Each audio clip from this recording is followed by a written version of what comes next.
Asha nimurabe ingene abakenya batugehutse kweri, raba ingene batugize abona bacu kweri. Asha bamwe bishwe abandi barakubitwa, abo n'abandi twatujanye mu bitaro. Ati abakenya ntibakeneye abarundi, amazu batwivye, amatelefone bariba, impuzu, kila kitu, ibintu vyose, inzu zose z'abarundi. Abakenya asha bavuze ati ubu abarundi n'ukwica. Aha abarundi twatumye ko ambasade yashitse, igipolisi kirashika ariko vyanse. Abo n'abantu turiko turatora batemaguye tujana kwa muganga, abandi nabo babafashe mpiri baranyuruza, ntituzi ko babishe, n'ubu ntituramenya irengero ryavyo.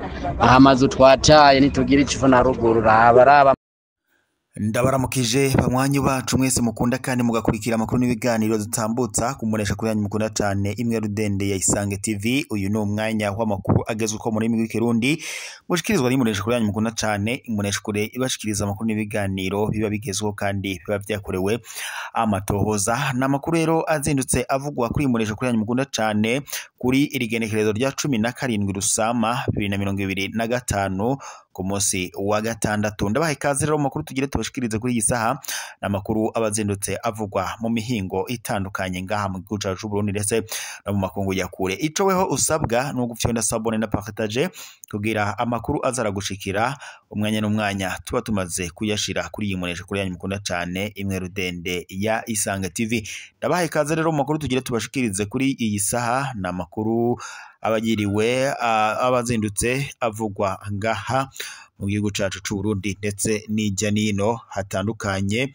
Ico wowe usabwa gusa no gufyonda asabone nyene na partage mu gihe utarafyonda ko kugira ngo amakuru azaragushikira umwanya n'umwanya wose tuba tumaze kuyashira kuri iyi munesha kuri yanyu mukunda cyane imwe rudende ya Isange TV.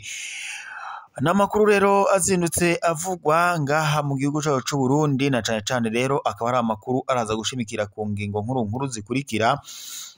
Kuri irigenekerezo rero rya 17 Rusama 2025 abanyagihugu b'u Burundi barashavuye cyane, bariko baridoga ko ihonyabwoko ryasubiye kwaduka ngaha mu gihugu cyacu cy'u Burundi. Rero bakaba bariko baridoga rero ko bariko baricwa nk'inyamaswa nkuko muriko muravyumvira mu majambo bariko barashikiriza, ndetse n'igipolisi cagerageje ngo gutabara ariko bikaba vyase. Ibi kandi biruko mu gihe n'ubundi umugambi uri ku butegetsi CNDD FDD uriko uragirizwa mu mabi menshi na cyane nko guhonyanga agateka kazi na muntu ndetse no guhonyanga agateka ndetse n'uburenganzira bw'abanywanyi bahurikiye mu yindi migambwe itavuga rumwe n'ubutegetsi ngaha mu Burundi.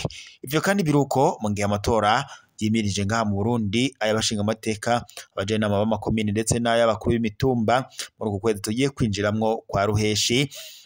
Abatavuga rumwe rero n'umugambi uri ku butegetsi bariko baridoga bakavuga ko umugambi uri ku butegetsi uri kurababuza uburenganzira haba mu myiyamamazo ndetse n'ibindi ibikorwa byose byankenegwa abahurikiye muri iyo migambwe bariko barakora.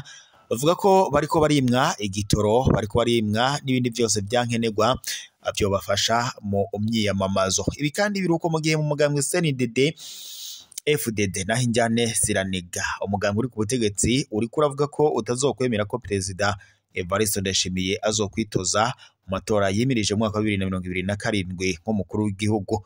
Kandi biruko mu gihe umushikiranganje wa mbere wa leta y'u Burundi ndetse n'umunyamabanga mukuru w'umugambwe CNDD FDD Nyeniteka Reverien Ndikuriyo ndetse n'umunyamabanga mukuru w'umugambwe CNDD nyene ari we Reverien Ndikuriyo ndetse n'umushikiranganje wa mbere wa leta y'u Burundi Gervas Ndirakobuca bavuga ko intwaro ya Perezida Evariste Ndayishimiye bayirambiwe ndetse bakanavuga ko akimukeneye kuko ngo yamaze kuba nyene ngo yarafukamye abanyagihugu munda. Nishavu rero ntangere ku bana b'u Burundi bariko baragandagurwa nkuko muriko muravyumvira mu ntahe zatanzwe nabo banyagihugu. Naho Cibitokeho rero ibiziga bibiri by'abantu bambaye impuzu za gisirikare byatowe ku nkengero z'uruzi rwa Rusizi, amayobera n'ubwoba ku banyagihugu bo mu Cibitoke.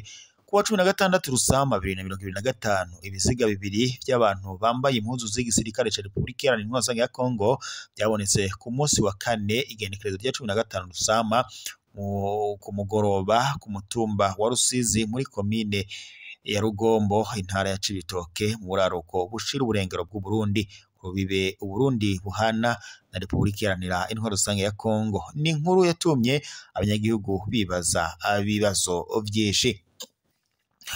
Ubwo abanyagihugu rero bo ku mutumba Rusiga abana bari baragiye impene hafi y'uruzi Rusizi babonye ivyo biziga bibiri bireremba hafi ibarabara rya 11 bamaze kubimenyeshwa abajejwe umutekano bariko barakizura hafi yaho baciye bahashika bemeje ko bari abagabo bambaye impuzu z'igisirikare ca Republika Iharanira Intwaro ya Kongo FARDC biboneka hafi y'ahazwi nka Transversale 11 bahamagaye abajejwe umutekano b'abarundi bari murinzi baca bashika aho vyabereye bemeje ko ari abagabo bambaye impuzu za gisirikare z'igihugu ca Republika Iharanira Intwaro ya Kongo ariko itorwa ry'ivyo biziga byahavuye rivugwa ko amajambo menshi. Amakuru ava mu nzego z'umutekano muri iyo ntara avuga ko abapfuye batoba ari abasirikare ba Republika Iharanira Intwaro ya Kongo ahubwo Kongo bo bavuye mu rwaruka rw'imbonerakure urwaruka rw'umuhari rw'umugambwe uri ku butegetsi CNDD FDD rwoba ngo rwararungitswe kurwana ku ruhande rwa FARDC mu kurwanya umuhari wa M23. Bamwe muri abo bashobora ngo kuba baragerageje guhunga intambara bikaba ngo vyatumye bishwa kugira ngo ntibahave batanga ngo ntibamenye ibanga, niko umwe mu bategetsi bajejwe umutekano yavuze, ariko akaba atashatse ko umwidondoro wiwe umenyekana. Makenga yangerekanyije igihe imodoka ifise imparati D0517A izwi ko ari iyigendereza ry'igihugu SNL mu Cibitoke yahashika byihuse gutora ibyo biziga aho byajanwe ngo gushika magenga ya ntabwo haramenyekana. Umuvugishije rero umukuru w'igendereza aho muri iyo ntara yaranse kugira ico adushikirize, ariko mustanteri wa komine ya Rugombo aremeza ko ivyo biziga vyatowe, ariko avuga ko akirindiriye icegeranyo c'amatohoza yakozwe n'igendereza. Si irya mbere hatorwa ibiziga muri iyo ntara yo ku Rubibe. Muri iyo myaka iheze ibiziga byinshi byaratowe mu Rusizi canke bigatorwa mu binogo rimwe na rimwe biboshe canke bicagaguwe. Buri gihe rero ntivyamenyekana uko bishwe, n'amatohoza avugwa ntaco arigera ashikiriza. Ukwisubiriza kwitorwa ry'ivyo biziga bikurikirwa n'agacerere k'indongozi bituma haba ubwoba mu rwikeko muri ako karere karimwo ibintu inturika ku mbibe n'ibikorwa by'igendereza. Abarundi bo mu ngaho baracari mu gahinda nakoba katagira ishingiro cyangwa se katagira uko kangana. Ntituzi abo bapfuye abaribo canke igituma biciwe ngaho, kandi nta numwe yo kubahuka kubaza ibibazo byinshi, niko umwe mu banyarusiga yatwishuye. Agacerere k'indongozi gatuma ubwoba n'ibibazo byiyongera muri ako karere karimwo umutekano muke, nkuko bishikirizwa nabo banyagihugu. Naho mahamaho rero ivubu Imvubu ikaze yasubiriye gutera impunzi zibiri z'abarundi zihasiga ubuzima. Mahama mu Rwanda kw'igenekerezo rya 15 Rusama 2025 impunzi zibiri z'abarundi umugabo w'imyaka 60 n'umunyeshuri w'imyaka 22 ziherutse gupfa mu bitero bitandukanye vyakozwe n'imvubu mw'ikambi ya Mahama iri mu buseruko bw'u Rwanda. Ivyo vyatumye impunzi zigira ubwoba. Abishwe niyo mvubu baturuka mu ntara ya Kirundo mu buraruko bw'u Burundi.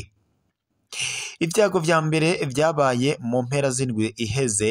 Umunyeshure wo mu mwaka wa nyuma w'amashure yisumbuye y'ubuhinga bwa none yatangajwe yarahwikiwe n'ico gikoko mu gihe yari hafi y'uruzi Akagera rukikuje iyo nkambi. Ica kabiri cabaye kuwa kabiri tariki ya 13 Rusama aho umutama ararira imirima yaterwa muri ako karere nyene.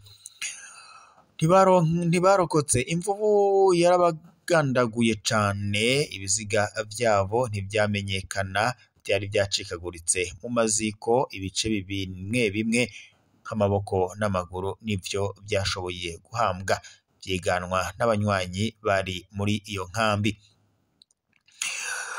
Akarere ko mu bumanuko bw'ikambi barimwo uruzi akarere rugabura mu Rwanda na Tanzania kazwi nk'akarimwo imvubu nyinshi. Impunzi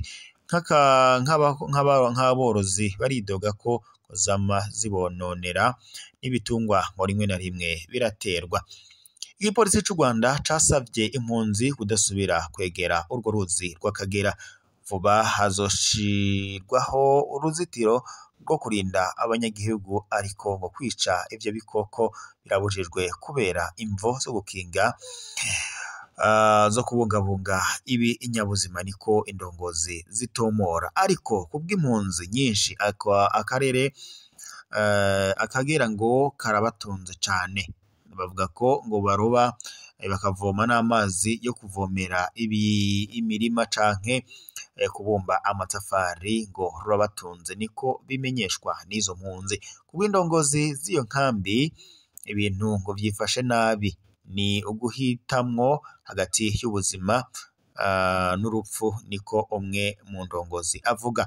Ubu inkambi ya Mahama irimwo impunzi zirenga 76, nyinshi muri zo zikaba ari abarundi zahunze intureka za politike zo muri 2015 zakurikiye ikindi kiringo c'umukuru w'igihugu umuhisi Petero Nkurunziza cateye impari, nk'uko bishikirizwa na bamwe muri abo banyagihugu. Reka rero tube dusozereye amakuru yacu ngaha muri iki gitondo. Turaza gusubira amakuru araza kubagezwe ko yari amakuru mwashikirizwaga n'imbonesha kuri yanyu mukunda cyane imwe Rudende ya Isange TV, imbonesha kuri bashikiriza amakuru n'ibiganiro biba bigezweho kandi biba byakorewe amatohoza.